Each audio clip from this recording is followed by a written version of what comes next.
L'annonce du rachat de Twitter par Elon Musk il y a 8 jours inquiète ceux qui redoutent une libération du réseau social. Partagez-vous cette crainte?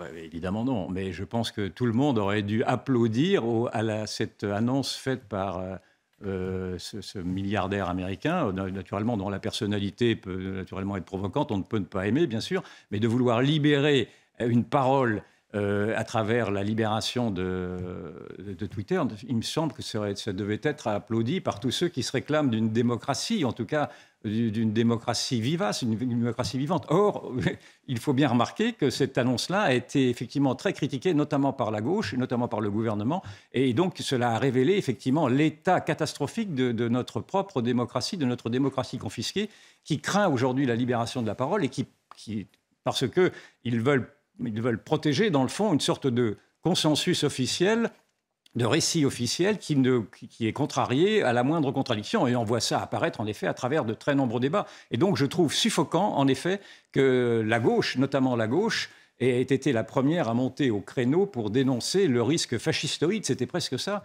d'Elon Musk à vouloir libérer Twitter et plus généralement à vouloir libérer ces plateformes numériques qui contournent naturellement les grands ensembles médiatiques et politiques et qui sont un contre-pouvoir redoutable. Mais cela montre précisément que si Elon Musk veut libérer ces pouvoirs-là, c'est bien parce que ces pouvoirs-là sont devenus indispensables, au contraire, à l'équilibre des démocraties.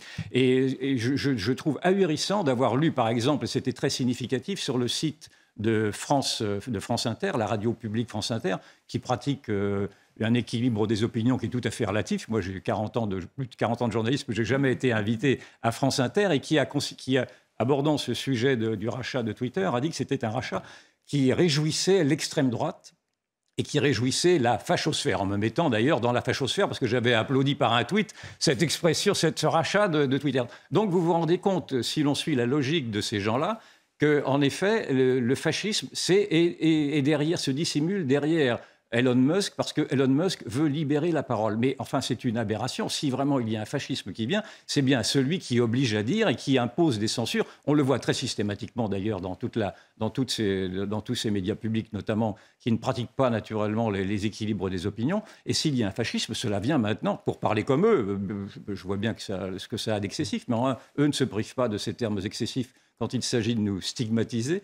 S'il y a un fascisme, cela vient d'eux, bien entendu. Et donc, je trouve assez réjouissant cette trouille générale qui envahit une partie de cette gauche qui voulait se préserver de son pouvoir en essayant de maîtriser, dans le fond, une politique qui est une parole qui échappe naturellement à leur pouvoir, parce que c'est une parole qui est une parole maintenant qui devient généralisée au cœur même de la société civile. C'est la société civile qui se reconnaît dans les réseaux sociaux.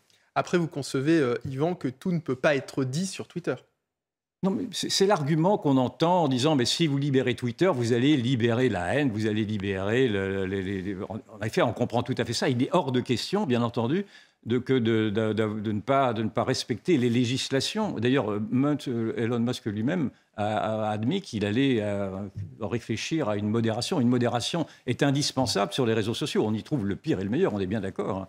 Et il n'est pas question, naturellement, d'appeler à la haine, d'appeler à l'antisémitisme, d'appeler au sexisme, de faire l'éloge de la pédophilie, du viol, ou je ne sais quoi. Tout ceci sont des procès d'intention qui ne tiennent pas la route, bien entendu. Il faut qu'il y ait des modérations, il faut qu'il y ait des limites. Mais simplement, les limites que veut apporter aujourd'hui le gouvernement français, notamment à travers Madame Laetitia Avia, qui était déjà la promoteur d'une loi Avia sur les propos haineux, et qui veut généraliser cette loi maintenant à tous les GAFAM, c'est-à-dire à Twitter, Facebook, Google, TikTok, Instagram, et même au site privé Telegram, pardon. Elle veut par là traquer et les fake news et les propos dits haineux. Et le gouvernement va également faire des assises pour traquer les propos complotistes. Or, ces trois éléments qui sont maintenant avancés dans le débat pour essayer de clore des contradictions sont des éléments qui n'ont pas de fondement juridique. Le propos haineux, qui est donc reproché, par exemple, à ce député Rassemblement national qui avait émis une critique sur l'immigration clandestine, le propos haineux obligerait dans le fond, à criminaliser toute une pensée souverainiste, une pensée protectionniste. La fake news, qui devrait être établie par un juge, permettrait donc de donner une vérité officielle à des faits qui sont des faits dérangeants, mais qui existent déjà. Nous avons déjà eu, il y a eu souvent des faits qualifiés de fake news qui se sont révélés exacts. Et donc, et sur le complotisme, n'en parlons pas. Nous parlions la semaine dernière, de la manière dont certains complotistes, certains observateurs avaient été traités de complotistes face à la crise sanitaire. Et on a bien vu que, en certains points en tout cas, ils avaient raison. Et d'ailleurs, parenthèse, je vous ferai remarquer que notre émission de la semaine dernière, où j'ai critiqué la crise sanitaire, où j'ai critiqué la très médiocre efficacité des vaccins, c'était une banalité que de le dire, parce que tout le monde le dit, ces simples réflexions m'ont valu d'avoir été censuré sur un réseau social, sur Facebook, en tout cas censuré à un certain nombre de jours. Je crois que la vidéo a été rétablie partiellement parce que des internautes s'en sont inquiétés. Mais vous voyez bien que la censure sur les réseaux sociaux est quelque chose qui s'applique à tous et singulièrement d'ailleurs à votre serviteur. Et donc, il est urgent, bien entendu, de sortir de ce carcan intellectuel et de vouloir réclamer une liberté élémentaire qui est la liberté de toute démocratie et la liberté de débattre et de pouvoir contredire des certitudes officielles. Et donc, ceci n'est pas encore gagné, visiblement. Et vous nous dites que la presse ne défend pas la liberté d'expression. La presse, c'est mon malheur. C'est-à-dire que ça fait maintenant 40 ans que je suis confronté à ceci. La presse avalise une pensée officielle. La presse est du côté du manche. La presse a avalisé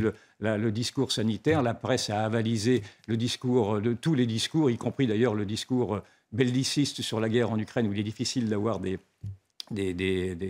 reculs nécessaires. Et il y a même eu, j'ai même vu qu'il y avait un collectif de journalistes, ils sont 600, représentant 50 médias, qui ont signé une charte pour pratiquer un journalisme bas carbone pour avalisant la crise climatique. C'est-à-dire qu'ils avalisent également le discours obligé sur la crise climatique et donc de dire qu'il n'y a même plus, en fonction de l'urgence climatique, il n'y aurait même plus débat sur les causes de ce réchauffement-là. Donc, on voit quel est ce cheminement vers une sorte de totalitarisme soft, pardon d'employer ces mots forts, mais c'est bien ceci qui apparaît, quand aujourd'hui, il n'y a plus moyen de débattre, sauf à être considéré comme étant mal-pensant. Mal-pensant, c'est une expression qui avait été utilisée par George Orwell en 1984, dans son roman, et qui désignait tous ces dissidents qui refusaient la parole officielle. Et mal-pensant, ces mal-pensants-là, ils partaient en hôpitaux psychiatriques ou en camp de redressement. Je ne voudrais pas qu'il arrive la même chose en France. Nous ne sommes pas assez vigilants sur nos libertés ? Non, nous ne sommes pas assez vigilants sur nos libertés. En effet, c'est absolument dramatique. Je pense qu'il faut vraiment se réveiller. Ce n'est pas digne d'une démocratie. Je pense que le gouvernement est tout à fait en deçà. Et les médias ne sont pas à la hauteur de leur rôle de contre-pouvoir. En effet, oui. Et s'il y a à se battre, c'est bien là-dessus. Et donc, je soutiens, en dépit de la personnalité tumultueuse de M. Musk, je soutiens en tout cas cette libération de Twitter, n'en déplaise aux censeurs. Merci Yvan. Véronique Jacquier, alors faut-il craindre, selon vous, la liberté d'expression sur les réseaux sociaux ou au contraire, croyez-vous aussi que la liberté d'expression est d'une manière générale en danger aujourd'hui ? Il y a un adage qui résume très bien les choses. La liberté d'expression s'arrête là où la vérité qui dérange commence. Donc voilà, ça dit beaucoup de choses. Il y a un communiqué des Nations Unies qui est paru hier soir et qui visait justement Elon Musk et sa prise de pouvoir au sein de Twitter. C'est dire comme il y a quand même une sorte de panique qui s'empare d'une sorte du camp du bien. Et que disait ce communiqué ? Il exhortait Elon Musk à respecter les droits humains et il voulait que ces droits humains tiennent lieu de garde-fou pour utiliser Twitter. Ce sont des propos du haut commissaire aux droits de l'homme qui s'appelle Volker Turk.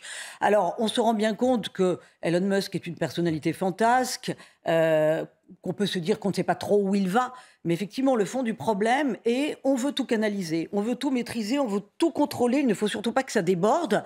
Or, sur Twitter, il n'y a pas forcément que du mal, comme l'a dit Yvan, bien entendu, qu'il faut modérer, mais il y a aussi de bonnes choses. Il y a des gens qui partagent leur culture, de l'art, des conseils de lecture, etc. Donc, il ne faut pas tout mettre dans le même sac. Et maintenant, pour en revenir sur ce qui avait lieu est-ce que la presse, finalement, doit faire son boulot, c'est-à-dire, est-ce qu'elle doit œuvrer à la liberté d'expression en étant un canal de référence et donc en faisant passer toutes les informations ? Oui, bien entendu. Je vais prendre rapidement un exemple, celui qui a été évoqué notamment sur CNews, CNews, celui du professeur Perron qui a été blanchi par la chambre disciplinaire d'Île-de-France du Conseil de l'Ordre des médecins. Pourquoi? Eh bien parce qu'il tenait des propos du temps du Covid, évidemment, et il n'était pas dans la doxa. Et quand il a été blanchi, personne n'en a parlé, hormis les réseaux sociaux, hormis notamment Twitter et CNews, et évidemment cette émission. Absolument. Donc c'est dire qu'évidemment, il ne faut surtout pas restreindre la liberté d'expression et que de toute façon, elle arrive toujours, c'est un peu comme une rivière, elle arrive toujours à trouver son chemin. Merci Véronique. Et CNews s'y applique.